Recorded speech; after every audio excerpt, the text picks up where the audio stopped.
Мұсылман деген атың қалды, иманың тозды.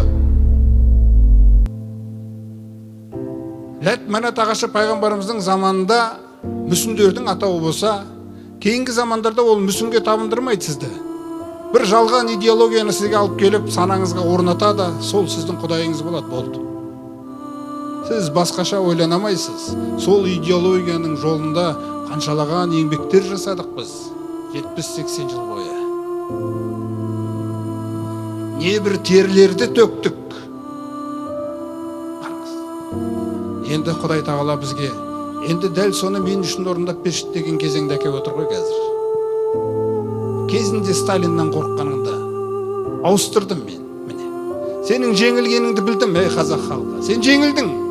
Алдым да сендерге тәуелсіздікті бердім, Израиль ұрпақтарына бергендей. Мұсылман деген атың қалды, иманың тозды. Ақыретпен түк байланысың жоқ. Сол кезде осы алаштықтардың өзінің жаңағы сөздерді айтып, оятудағы қай жаққа оятады өзі, соны түсініп керекпіз ғой бірінші. Мұсылман деген атың қалды, иманың тозды. Ләт Мәнат ағашы пайғамбарымыздың заманында мүсіндердің атауы болса, кейінгі замандарда ол мүсінге табындырмайды сізді.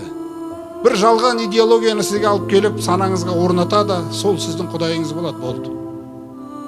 Сіз басқаша ойланамайсыз. Сол идеологияның жолында қаншалаған еңбектер жасадық біз 70-80 жыл бойы. Небір терлерді төктік. Енді Құдай тағала бізге, енді дәл соны мен үшін орындап берші деген кезеңде әкеп отыр ғой қазір. Кезінде Сталиннан қорыққаныңда ауыстырдым мен, міне. Сенің жеңілгеніңді білдім, ей қазақ халқы. Сен жеңілдің. Алдым да сендерге тәуелсіздікті бердім, Израиль ұрпақтарына бергендей. Мұсылман деген атың қалды, иманың тозды. Ақыретпен түк байланысың жоқ. Сол кезде осы алаштықтардың өзінің жаңағы сөздерді айтып, оятудағы қай жаққа оятады өзі, соны түсініп керекпіз ғой бірінші.